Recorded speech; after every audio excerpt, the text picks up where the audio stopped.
अभी मैं ये किताब पढ़ रहा हूँ, सोफी का संसार।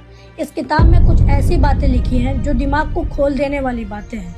मुझे एक पैराग्राफ मिला है, वो पैराग्राफ मैं पढ़ता हूँ और आप लोग सुनिए।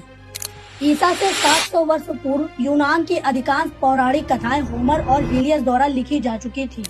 इससे एक बिल्कुल नई स्थिति पैदा हो गई। अब चूंकि पौराणिक कथाएं लिखित रूप से उपलब्ध थी, उन पर चर्चा करना संभव था।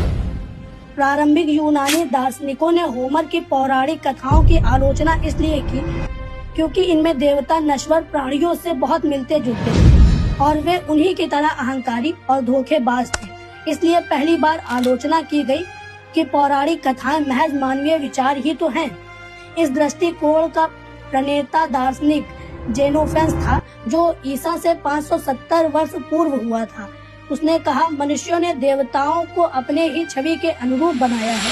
उसका मानना था कि देवता पैदा होते हैं, उनके शरीर होते हैं। इस किताब में यूनानियों के विषय में लिखा गया है और जो लिखा गया है वो सेम हमारे वेदों में भी है, जिसे लोग भगवान के द्वारा मतलब कि ईश्वर के द्वारा रचित मानते हैं। इसमें जैसे कि भगवान, मैं आपसे प्रार्थना करता हूँ कि आप मेरे ही खेत में पानी बरसाना, मेरे पड़ोसी के खेत में पानी मत बरसाना। भगवान, मैं आपके ऊपर इतने रुपए का प्रसाद चढ़ाऊंगा या फिर ये चादर चढ़ाऊंगा, आप मेरे घर में लल्ला ही दीजिए। या फिर भगवान, मैं आपके ऊपर बकरे की बलि चढ़ाऊंगा, आप इनका घर बर्बाद कर दें। हम लोगों ने भगवान को अपने हिसाब से बनाया है। जैसे अगर पैसे की जरूरत हुई तो लक्ष्मी माता आ गई, विद्या की जरूरत हुई तो सरस्वती माता, अगर चोरी कर लिया तो कृष्ण भगवान, अगर सदाचारी हैं तो राम जी आ गए।